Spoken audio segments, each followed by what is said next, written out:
My own mother stole my work and gave it to my sister. And when I confronted her in court, she looked me in the eyes and didn't flinch. Hi, I'm Alara. And this isn't just a story about betrayal. It's about what happens when you stop cleaning up the mess and start keeping receipts. Have you ever been pushed so far into the background, people forgot you were part of the story? Have you ever been erased by the very people you showed up for? Tell me below. Who did you become after they stopped clapping for you? Because what I did next wasn't revenge. It was a reckoning. Let me take you back to the moment it all began, on the day I planned my wedding, and my family decided I didn't deserve a seat at the table. Funny how silence feels louder when they cheer for the wrong name. I stood in the back of the industrial chic event hall, concrete walls soaked in amber light, a champagne flute untouched in my hand. They were clapping for her, Celeste Grayson, visionary designer, creative genius, new voice of sustainable fashion. My sister. My silence burned deeper than any insult. She was center stage, framed by cascading LEDs flashing our family name, Grayson X Kimi. Just as the spotlight shifted to follow her first steps onto the runway, it grazed across my face briefly. An accident, a flicker. No one noticed. It moved on. So did the crowd. Her voice carried confidence that had always been borrowed. She was thanking everyone, our parents, the investors, the incredible team behind the vision. Not once did my name pass her lips. Not once did her eyes meet mine. She didn't even flinch when the final gown, my gown, floated down the runway to a wave of gasps and admiration. It was mine. I sketched it in the kitchen after midnight, used scrap muslin from a thrift store to shape its spine, begged Sonia to model the prototype in our backyard under paper lanterns. And now, it belonged to Celeste. Publicly, legally, cleanly. A tall woman with a lanyard and a press badge bumped my elbow as she passed. "You left the dessert tray behind the media riser," she said without looking. I blinked. Before I could reply, she disappeared into the crowd. She thought I was staff. I didn't storm the stage. I didn't raise my voice. I did what I always did. I watched. After the lights dimmed, I slipped behind the black curtain, found a corner near the exit ramp. There she was, laughing with the lead stylist, champagne in one hand, posing with fans. Behind her, Marlene, our mother, stood stiff in a pressed satin suit, scanning the room like a politician. Her voice was lower, but I caught the words clearly. "Let her sulk. She'll get over it. Family comes first, and image is family." I blinked. My chest tightened, but I didn't cry. I pulled out my phone, hit record. Her voice crackled on the screen. At one point, a sound glitch, a small, distorted silence, cut her sentence. But I heard enough.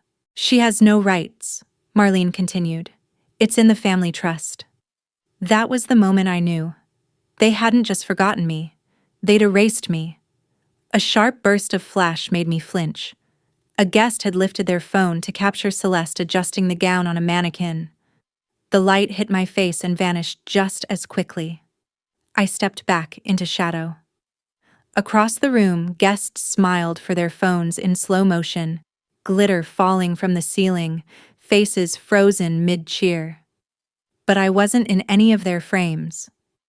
Back at my apartment, I changed into sweatpants and sat at my desk. The champagne was still untouched in my bag. I opened my laptop and created a new folder.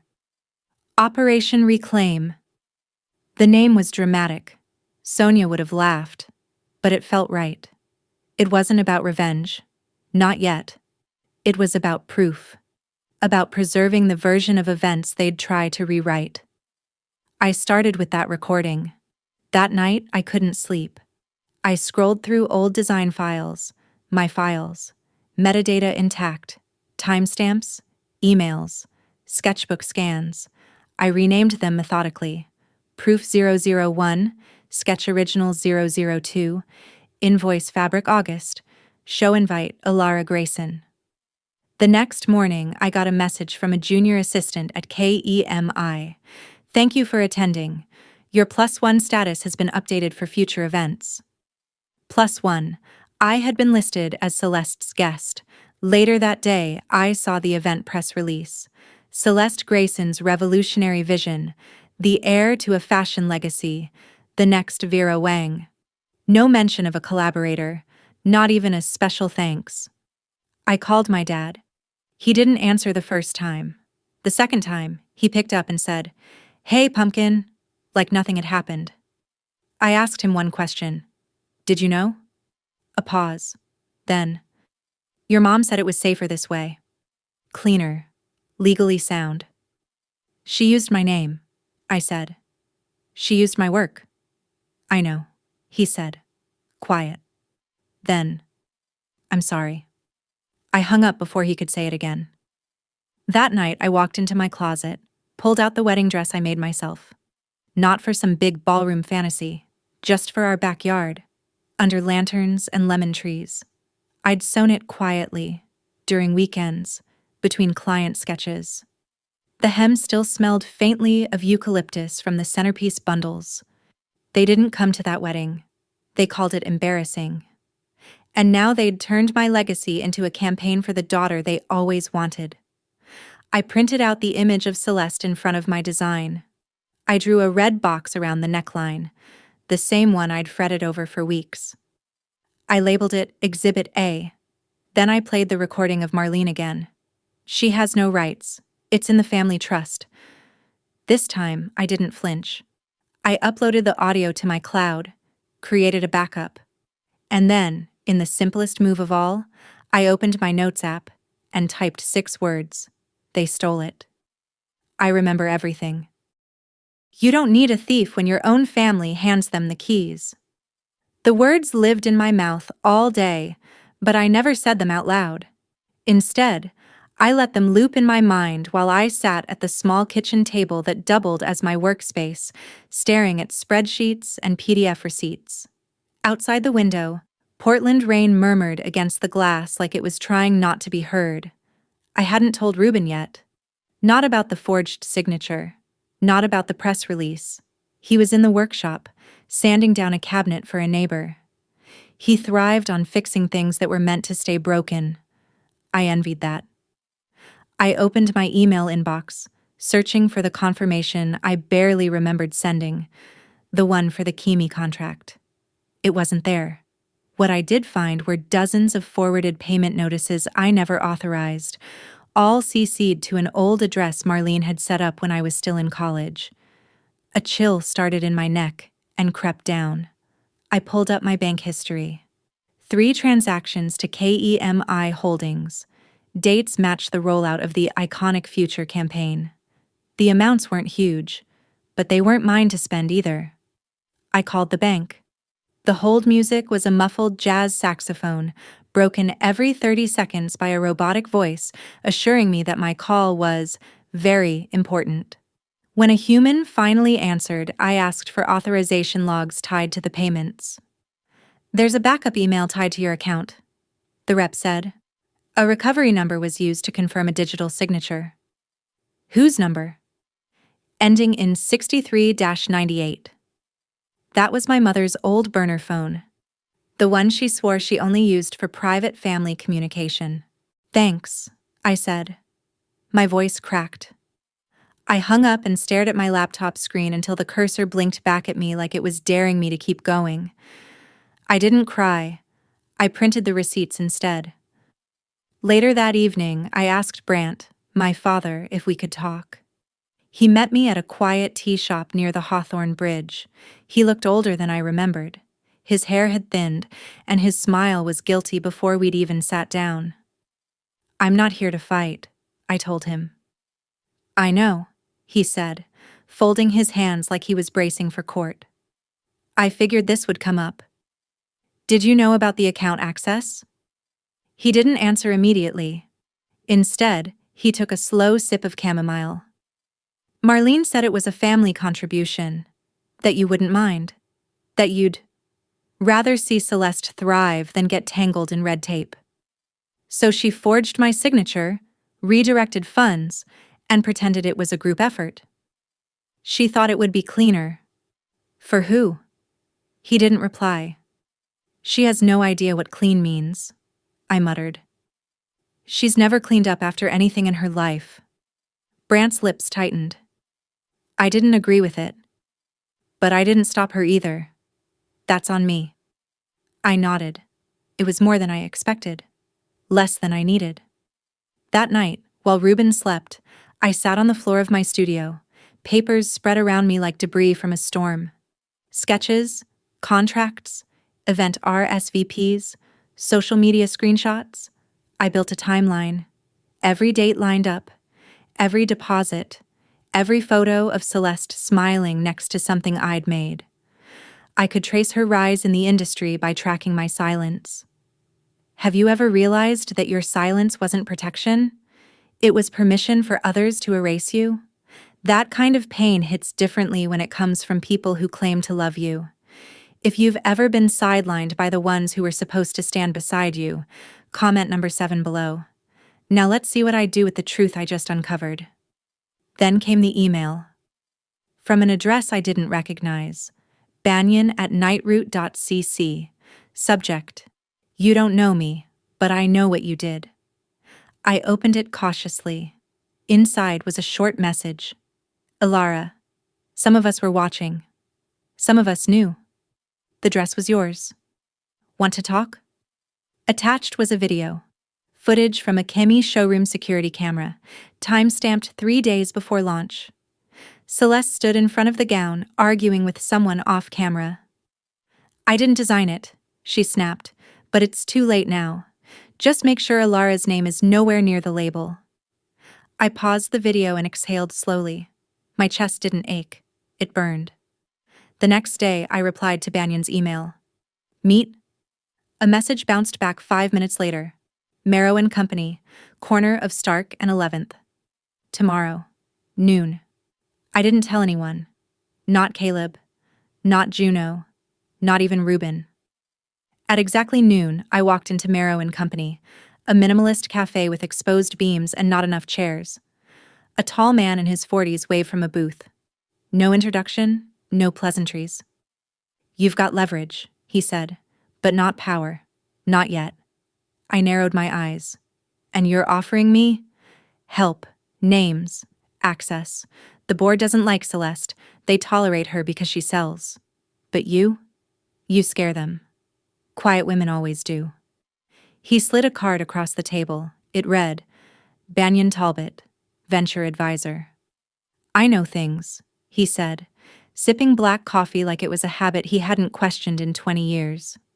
More importantly, I know how to make those things stick. And what do you want? Nothing now, he said. But if you ever decide you want it all back, don't come with anger. Come with ownership. I left with the card in my pocket and one sentence echoing in my mind. She didn't just steal my design. She licensed my silence. They stole my name. I'm taking back the silence they bought with it. I said it out loud this time. Whispered it, really, as I stood over the scanner in Caleb's office, watching the light bar sweep beneath one of my original sketches. The lamp buzzed gently, casting flickering shadows against the file-stuffed walls. It was the kind of quiet you had to earn. The office was small, lined with mismatched furniture and overburdened bookshelves. A whiteboard took up most of the far wall, covered in loops of dry erase notes and arrows. In the center, circled twice, I.P. Theft. You said you never signed anything? Caleb asked, not looking up from the document in his hand. Never, I said. Not once, not even verbally. He nodded. Then we have leverage, but now we need something irrefutable. He was different from the kind of attorneys Marlene preferred, ones with sleek suits and empty conviction. Caleb wore second-hand flannel and tortoise-shell glasses that kept slipping down his nose, but every word he spoke carried weight. We spent the next 4 hours digging, Sketches dated 2 years before the iconic Future campaign. Email threads between me and a boutique fabric supplier in Vermont. A digital portfolio backed up on 3 drives. Sonia's old video of me draping muslin in the backyard while talking through hemline theory. Proof. Layered and living. "I'll file the first cease and desist tomorrow," Caleb said. "They'll feel it." I nodded and leaned back in the creaky chair, suddenly aware of how deep my fatigue ran. The vinyl cracked beneath my shoulder blades as I inhaled the sharp scent of dried ink and dust. Later that night, I stared at my phone screen. Celeste had texted, "I'm hearing rumors you're digging around. You okay?" Like I had stubbed a toe, not uncovered years of erasure. I didn't answer. I simply attached a photo of a handwritten invoice, my name, my fabric, my date, and hit send. No response. Before bed, I opened the small drawer in my nightstand and pulled out the ring box that had never made it to the ceremony. Inside was a pin, a brooch my grandmother gave me when I turned 18. I hadn't worn it in years, not since Marlene said it wasn't polished enough for press photos. I held it now, tracing the edge. It wasn't just metal, it was memory. Unfiltered. The next morning, Caleb emailed the official notice to Kimi's legal department. The email subject was plain: immediate C&D, unauthorized use of IP. By noon, the brand's website was under scheduled maintenance. By evening, the flagship campaign page was gone. I walked through a local bookstore that afternoon, the weight of a simple truth anchoring my steps. I could stop pretending I was invisible. Near the poetry aisle, a young woman passed by and slowed. She held a copy of a local design zine. Her eyes met mine for a second too long. Then she smiled politely, said, "Sorry," and stepped aside, letting me through. She knew, but didn't say it. When I returned home, Reuben had made lemon thyme soup. He didn't ask questions, just handed me a bowl and said, "They pulled the page." "Yeah," I said, sinking into the couch. "That's the first thread." The room was quiet, but not dead. The spoon clinked softly against the ceramic. Somewhere outside, a motorcycle rattled past. Life moved like nothing had changed. Except it had. Celeste called around 11 p.m. I let it ring once before answering. "Ilara?" she said, sounding breathless and just a little brittle. "Can we talk?" "This is talking. I mean, really talk. I feel like this is spiraling." "No," I said. "You feel like your control is slipping." A pause. Then, "Do you want money? Is that what this is about?" I laughed. It came out colder than I meant. "You think I'm doing this for money?" She hesitated. Marlene said you were feeling overlooked. That maybe this was your way of what? Writing myself in after the story's over?" "Ilara." "Good night, Celeste." I hung up. The next day, Caleb invited me back to his office. He had something pulled up on his laptop, a registration error. The transfer of rights for the iconic Future designs was never formally submitted. Someone faked internal documentation, but it was never filed federally. And that matters? It means we can claim retroactive ownership. With this, we don't just get the campaign pulled. We put your name on it permanently. I blinked. How long would that take? A few weeks. Maybe less. But it gets better. If we send this to Kimi's board of investors before the next quarterly meeting, Celeste's leadership credibility tanks. He leaned back and smiled. "You ready to send it?" I reached across the desk. The desk lamp flickered gently. I could hear a car door shut somewhere outside, and the faint ticking of the old wall clock behind me. I clicked forward. The email's subject line autofilled, "Claim of original ownership, Grayson E." For a moment, the screen glowed brighter than the room itself, a single pulse of truth in digital form. I walked home slower that day. Not because I was tired, but because for the first time in a long while, I felt present. I passed a street artist painting birds on an underpass wall. A little girl watched him, holding her mother's hand. As I walked by, I heard her ask, "Did he draw all those himself?" The mother replied, "No. He made them first in his head." Something in that answer stayed with me. At home, I picked up the sketch of the original gown and flipped it over. On the back, I wrote in pen, "You can't erase someone who learned to trace everything. You made me invisible, so I became the shadow that owns you." The words played in my head as I walked into the lobby of Kimi's headquarters for the first time. Not as a guest, not as a ghost, but as a stakeholder. The glass doors whooshed shut behind me, sealing the warmth of ambition into a building built on other people's ideas, mine included. My heels clicked across the marble floor, the sound sharper than I remembered from the last time I was here. Escorting Celeste to a brand meeting I wasn't invited to speak in.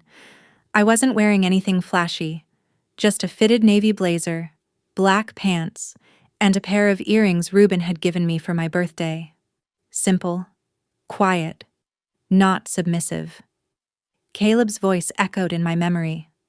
"Own the room before they know your name."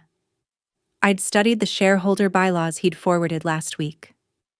Section 14B gave minority shareholders with 20% equity, or a coalition thereof, the right to attend any board session involving IP policy. Guess who now held 21.4%? I stepped into the elevator, alone. The soft jazz in the background was the same. The numbers lit up one by one as we climbed.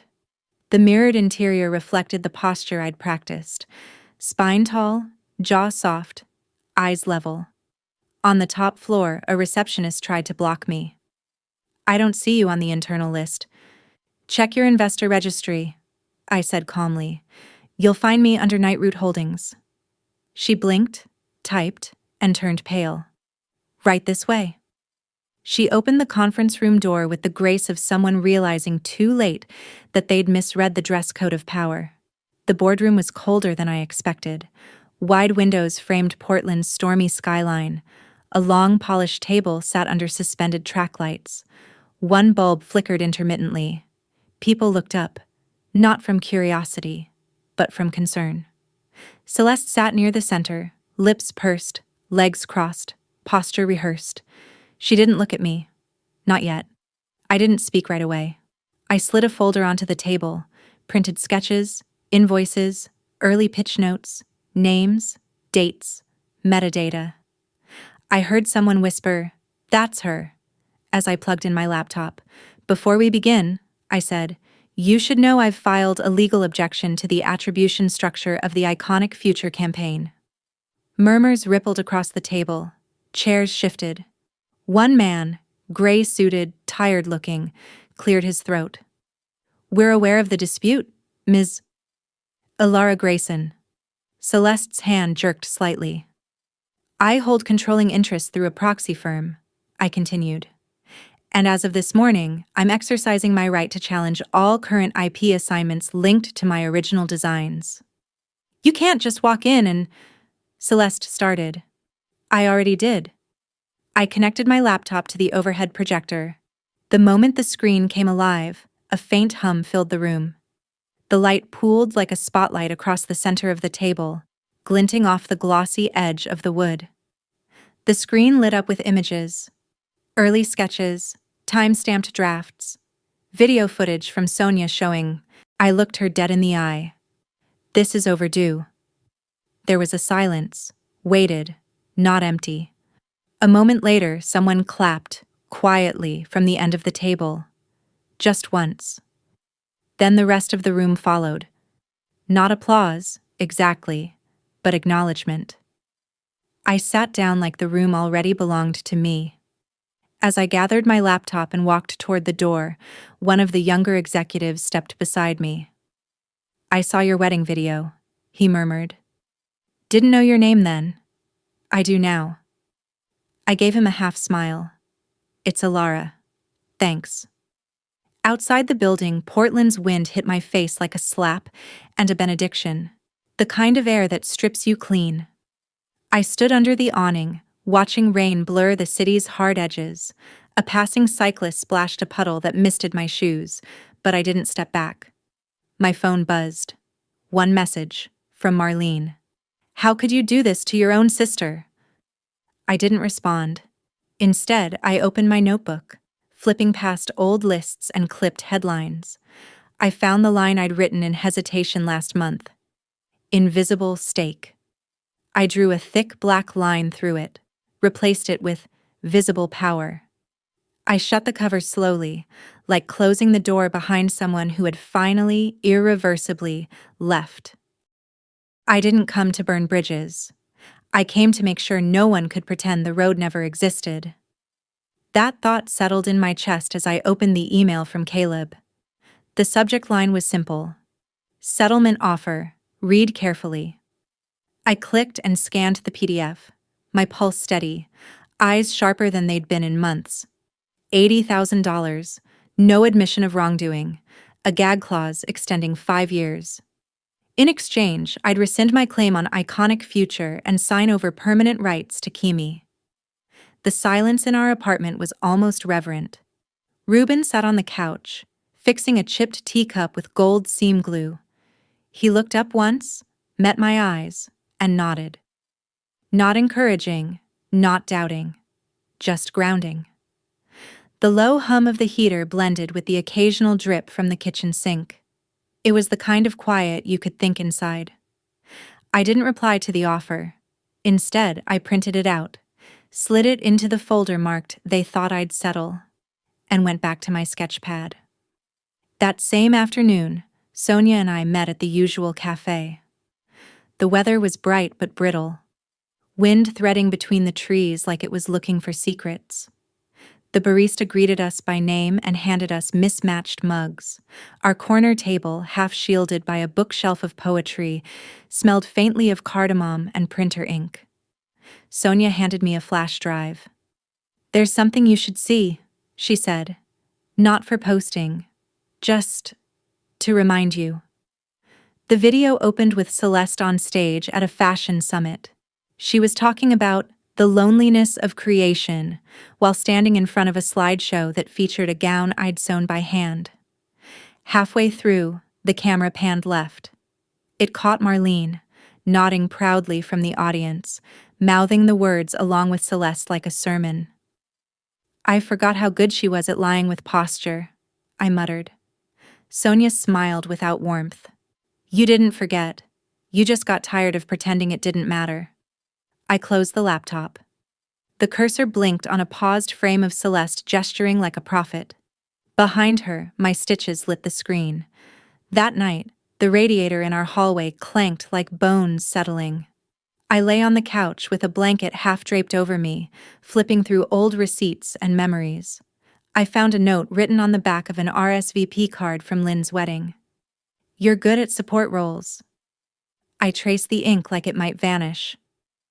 The next day, I got a voicemail from Lorraine. She spoke in clipped sentences, like she was trying not to let her real thoughts leak out. "I didn't know," she said. "Back then, when we said yes to the KEMI deal, I thought it was for exposure. Marlene handled the money. She said you were on board." She paused. "I should have asked you." Her voice cracked just slightly. I didn't save the message, but I didn't delete it either. That night, I found the last wedding invoice. The one for the chairs. $112. Labeled miscellaneous. Paid from my account. I stared at it longer than I should have. Not because of the amount, but because I remembered carrying those chairs in the rain. No one helped. At 2 a.m., I wrote an email to the board. Subject: Additional exhibits. Attribution review. Body: Please find attached evidence of secondary misuse, including financial access without consent. Timeline updated. I remain available for direct statement. I hit send without flinching. Have you ever stood at that crossroads, between silence that keeps the peace and truth that sets you free? If you've ever chosen to speak when everyone expected you to stay quiet, drop a 9 in the comments.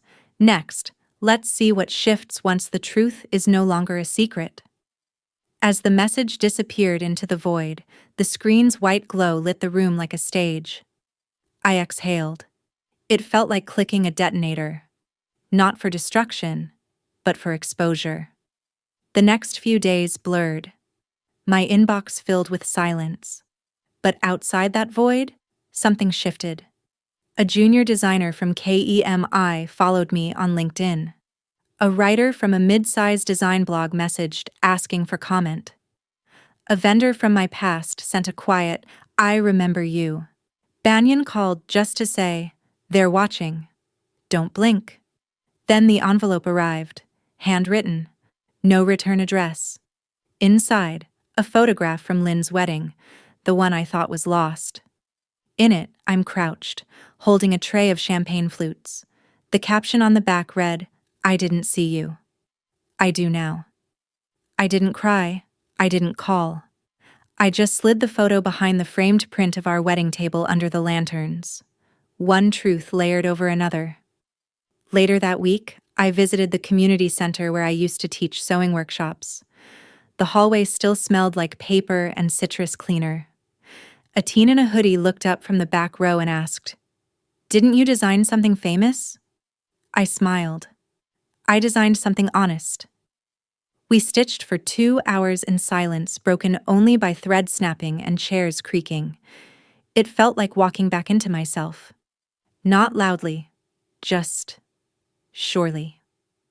On the way home, I passed the billboard where Celeste's face used to be.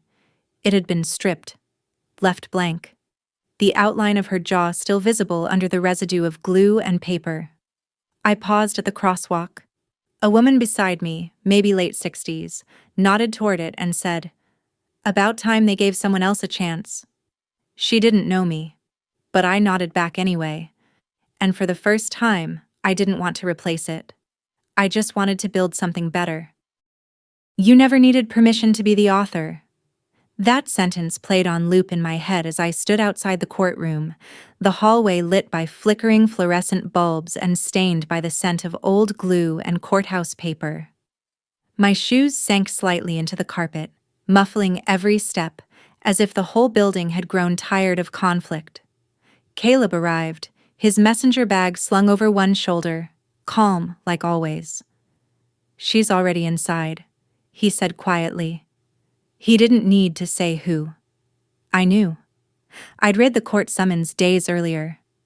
Linda Grayson, respondent. Nothing dramatic. Just black ink on white paper, stripped of sentiment. I half expected her to send a lawyer, to skip the performance altogether. But Linda showed up. She came in a pale blue suit with pearls at her neck, like she was dressing for an awards dinner. As if curated femininity could soften legal fraud. Inside, the courtroom buzzed with stillness. Beige walls, dusty ceiling fan clicking overhead, the hum of the building louder than anyone's voice. The judge wore steel gray hair and glasses on a chain, her expression carved from patience and fatigue. The case moved quickly. Documents were reviewed. Bank records, email threads, voicemail transcripts, Lorraine's recordings, Vernon's notarized affidavit, line after line of abuse drawn in numbers and names. Linda didn't flinch until the judge read aloud. "Intentional misuse of financial identity for non-essential personal and reputational gain." That line stayed in the room like a crack in glass. Celeste wasn't there. Neither was Lynn. Just Linda, holding her purse with both hands like it could anchor her. Then came the part I hadn't prepared for. The judge looked directly at me. "Do you wish to make a statement for the record, Ms. Grayson?" My mouth went dry. My fingers pressed against the edge of the table, and I said, quietly, but steadily, "Yes. I want it noted that silence is not consent, that being invisible doesn't mean I wasn't there." Linda looked past me, not at me. The gavel landed. One sharp, unceremonious sound. Closure without fanfare. Outside, the October air smelled of cinnamon and leaf smoke. Caleb handed me his water bottle and I shook my head. "I'm not thirsty," I murmured. "I'm just finished." That night, Reuben and I sat on the front porch under wool blankets, mugs of cinnamon tea cooling in our hands. Across the street, someone had strung plastic pumpkins across a porch railing. A kid rode past on a scooter, a toy skeleton zip-tied to his backpack. It was Halloween week, and somehow the world had kept moving. Reuben finally said, "You were right not to raise your voice." I looked at him. "If you had," he continued, "they'd say that's all you ever did." I nodded. Not in agreement, in recognition. The next morning, I started packing, not out of urgency, out of release. Portland had been both graveyard and garden, and I was ready for new soil. The new apartment was smaller, 2 rooms, no guest space, but the windows caught light just right, landing every afternoon on the framed photo of our wedding table under the lanterns. Honest light, earned light. Before we left town, I visited Lorraine. She made tea, didn't ask questions, just handed me a box. "It belonged to your grandmother," she said. "I didn't want Linda to toss it into storage." Inside were dozens of sewing patterns, some copied, some drawn by hand, each one marked in delicate script, Alara, no edits, no substitutes, just mine. A few days later, a letter arrived. No return address. "I'm sorry," it read. "I didn't realize what I was protecting wasn't family, it was ego. You weren't the problem. You just made the rest of us uncomfortable." Signed, Marlene. I didn't reply. I didn't frame it. I folded the letter neatly, slid it behind the verdict paperwork on my desk, and wrote one line on a sticky note beneath it. Not erased. Just archived, where they can't rewrite me. Later that week, I stood in line at a neighborhood bakery. The cashier whispered to her coworker, "That's her, the designer who sued her family." I pretended not to hear. But the woman behind me, mid-60s, gray curls, warm coat, leaned in and said softly, "Good for you. Justice deserves good shoes and a sharp pen." I smiled. First time that day. That night, I opened the family thread on social media. I hadn't logged in for weeks.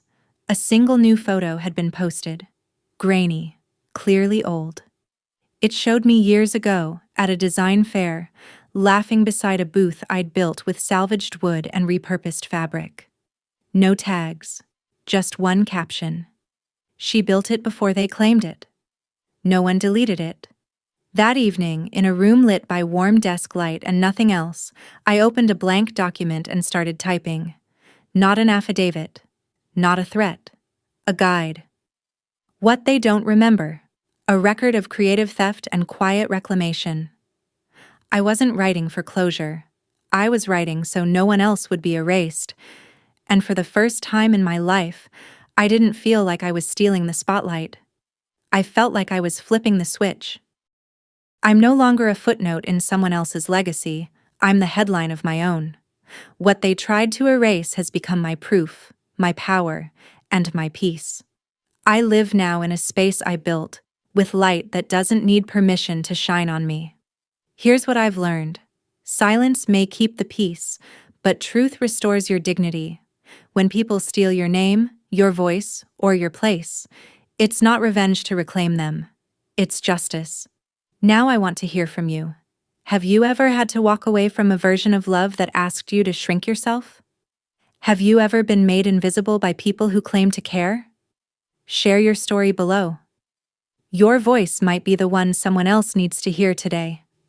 And if you've ever wondered what healing looks like after betrayal, stick around. The next story might sound like your own.